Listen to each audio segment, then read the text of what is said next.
sur le rouge qui sera ici. Oui. Une seconde. Bonjour mes amis, je suis très content de revenir chez vous aujourd'hui. Je suis content de venir vous visiter, vous saluer, mais c'est durant une occasion spéciale, l'occasion de l'Avent, la période de l'Avent, qui va nous conduire petit à petit à la célébration de la fête de Noël. Mais aujourd'hui, je voudrais vous donner une explication spéciale sur la couronne. Celle-ci, on l'appelle la couronne de l'Avent. Alors, ce que j'aimerais quand même que vous sachiez de quoi il s'agit quand, dans les églises, on trouve cette couronne-là. D'abord, en ce qui concerne l'Avent, c'est très simple. Pour comprendre le terme, vous savez très bien comment ça s'écrit. A-V-E-N-T. T comme dans Thérèse. Alors, dans ce moment-là, alors c'est l'Avent. L'Avent veut dire une période d'attente. Cette période-là, se vivait déjà longtemps dans le siècle passé, à l'époque des grands rois. Alors, les grands rois, ce qu'ils faisaient, quand ils annonçaient leur visite dans une ville, la ville se mettait à préparer la visite du roi. Alors, on avait les choses importantes, et puis on décorait la ville, on nettoyait la ville, on mettait tout prêt pour l'accueil du roi. C'est ça la période de l'Avent. Alors nous autres là, nous vivons la période de l'Avent parce que nous attendons Jésus, notre roi qui va venir. Alors nous devons préparer nos cœurs, préparer nos maisons, préparer nos familles en vue d'accueillir le Christ roi, le Fils de Dieu qui va naître le jour de Noël à Bethléem. Alors voilà. Maintenant, la couronne ici, vous voyez bien que c'est comme un cercle, c'est une couronne. Alors, le cercle veut dire tout simplement la couronne de Jésus, la couronne du roi qui va venir. Alors, ça nous rappelle aussi le cercle de l'amour de Dieu, l'amour infini. Dieu nous aime continuellement, il n'y a pas d'arrêt, il n'y a pas de changement, c'est un amour continuel. Voilà le terme du cercle. Et puis, vous voyez la couleur, c'est la couleur verte. Comme pour dire, c'est une couleur qui donne de la vie, qui proclame la vie, qui professe la vie, qui dit la vie. Pourquoi? Parce que, regardez autour de moi, regardez partout, il y a la neige. C'est la période de l'hiver. La saison de l'hiver nous dit que la nature est morte. Il n'y a plus de fleurs, il n'y a plus de feuillage sur les arbres. Tout est mort. Et pourtant, il y a l'arbre du sapin qui reste toujours vert malgré la mort de la nature. Alors c'est pour dire que cette couronne qui garde la couleur verte, c'est une couronne de vie. C'est une couronne qui nous annonce un enfant qui va vous apporter la vie. C'est une couronne qui annonce Noël, qui sera une vie qui va venir vers nous. Ça sera une vie qui sera donnée pour nous. Alors voilà pourquoi c'est la couleur verte, couleur de la vie, couleur de Jésus qui vient nous remplir de la vie. Maintenant, voyez-vous, cette couronne-là porte 4 bougies. Les 4 bougies représentent les 4 semaines qui forment le temps de l'Avent. Alors, regardez les couleurs. Il y a cette couleur-ci, la couleur mauve, qui est en fait la couleur violette, aussi comme on dit. Regardez, les 3 bougies ont la même couleur. Ce sont 3 semaines de l'Avent. Celle-ci, c'est la première semaine de l'Avent. Demain, dimanche, parce que aujourd'hui c'est samedi que je vous parle, eh bien, nous allons commencer la première semaine de l'Avent bientôt et ça sera la première bougie, le premier cierge qui sera allumé pour montrer la première semaine de l'Avent. La première semaine de l'Avent, une chose qu'il faut retenir, c'est la semaine qui insiste beaucoup sur l'attente de Jésus, que nous sommes en train d'attendre le roi qui doit venir, qu'on doit rester éveillé, pas nous endormir du tout. Rester éveillé, regarder autour de nous, nous préparer nos cœurs en vue d'accueillir Jésus qui doit venir. Donc c'est la période d'espérance, la période qui nous font regarder, qui nous fait regarder, qui nous fait voir la lumière qui est là au bout du tunnel. Alors ça, c'est la première semaine.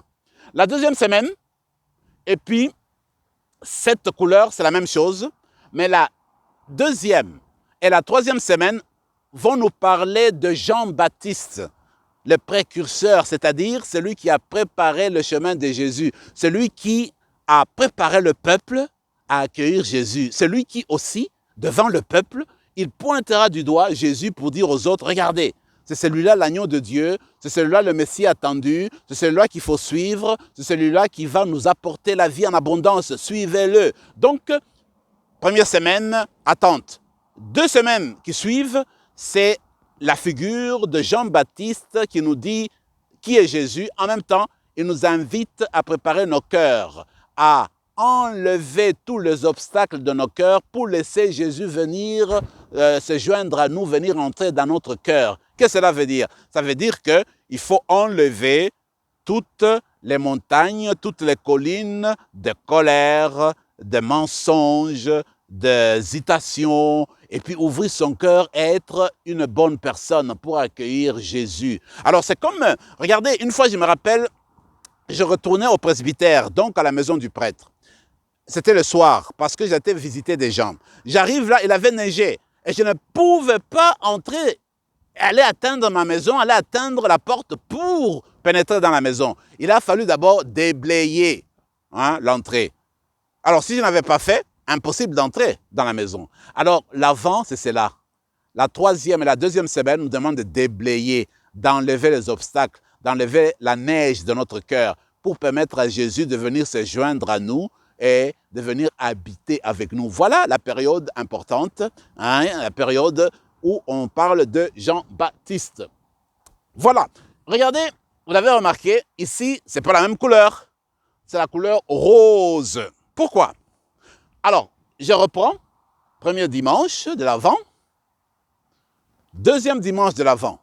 Mais attention, 3e dimanche de l'Avent, couleur rose. Pourquoi? Parce que c'est un dimanche spécial, c'est un dimanche de la joie qui nous dit, ne vous fatiguez pas d'attendre, le Seigneur arrive bientôt, il va nous apporter de la joie, il va nous apporter le salut, il va nous apporter l'amour. Alors, ne vous fatiguez pas, continuez à attendre, continuez à préparer vos cœurs. Donc, réjouissez-vous déjà maintenant, commencez à chanter déjà maintenant. Le Seigneur arrive, quel plaisir, quelle joie, nous allons bientôt l'accueillir. Voilà pourquoi on met la couleur rose qui rappelle qu'il faut laisser nos cœurs se déborder de joie pour le Seigneur qui vient.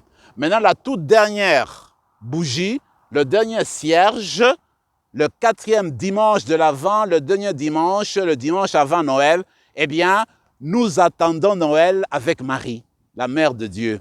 Parce que le Seigneur, Dieu notre Père, a envoyé son ange auprès de Marie. Il dit, écoute, veux-tu devenir la mère de mon fils? Et Marie a dit oui. Elle a dit oui, elle a accepté de venir. Alors elle est venue, elle a accepté, donc Jésus est venu par Marie. Alors Marie était obéissante à la parole de Dieu, elle a fait confiance en Dieu et s'est donnée totalement à Dieu et s'est abandonnée à Dieu. Et Dieu l'a élevée, a fait d'elle la mère de son fils, finalement notre mère. Alors pour dire que la dernière semaine, le dernier dimanche de l'Avent, nous prions avec Marie, nous attendons Jésus avec Marie, nous demandons au Seigneur de nous donner le cœur de sa mère, de nous donner le cœur de Marie, de nous donner la joie de Marie, de nous donner la foi de Marie, de nous donner l'amour de Marie pour que, à Noël, eh bien, comme Marie a porté Jésus, a donné Jésus au monde, que nous aussi nous apprenions à donner Jésus le jour de Noël à nos membres de nos familles, aux gens qui nous entourent, pour leur parler de l'amour, pour leur parler de la paix. Voilà comment nous pouvons comprendre le temps de l'Avent, la couronne de l'Avent, le cierge. Une dernière chose, vous pouvez trouver dans une église qu'on ajoute une 5e bougie ici au milieu. Et généralement, c'est de couleur blanche. Mais cette bougie-là, elle représente le jour de Noël. On peut trouver des couronnes avec 5 bougies à la place de 4. Voilà mes amis, j'espère que cet échange va vous permettre de bien vous préparer à la fête de Noël, de bien préparer vos cœurs, de vous tourner vers Jésus qui vient et d'accueillir cette lumière en nos cœurs. Alors pour conclure, on va fermer les yeux et nous allons faire une prière pour demander une bénédiction spéciale à Jésus. Seigneur Jésus, nous bénissons ton nom. Nous te rendons grâce, toi qui nous donnes encore une fois d'accueillir la période de l'Avent dans notre vie. Donne-nous de nous préparer à t'accueillir. Viens nous aider à enlever tous les petits obstacles dans notre cœur pour nous permettre de t'accueillir et que ta présence en nos cœurs puisse nous transformer, faire de nous des enfants nouveaux, qui nous donne de cœurs nouveaux pour que nous bâtissions un meilleur monde à partir de notre école, dans nos familles et dans notre entourage. Que Noël de cette année nous apporte toujours plus de fraternité, plus d'amour et plus d'entente entre nous. Viens nous bénir maintenant, nous remplir de ton esprit et faire de nous tes disciples aujourd'hui et demain. Que la bénédiction de Dieu descende sur vous, le Père, le Fils et le Saint-Esprit. Amen. Merci, au revoir et à la fois prochaine.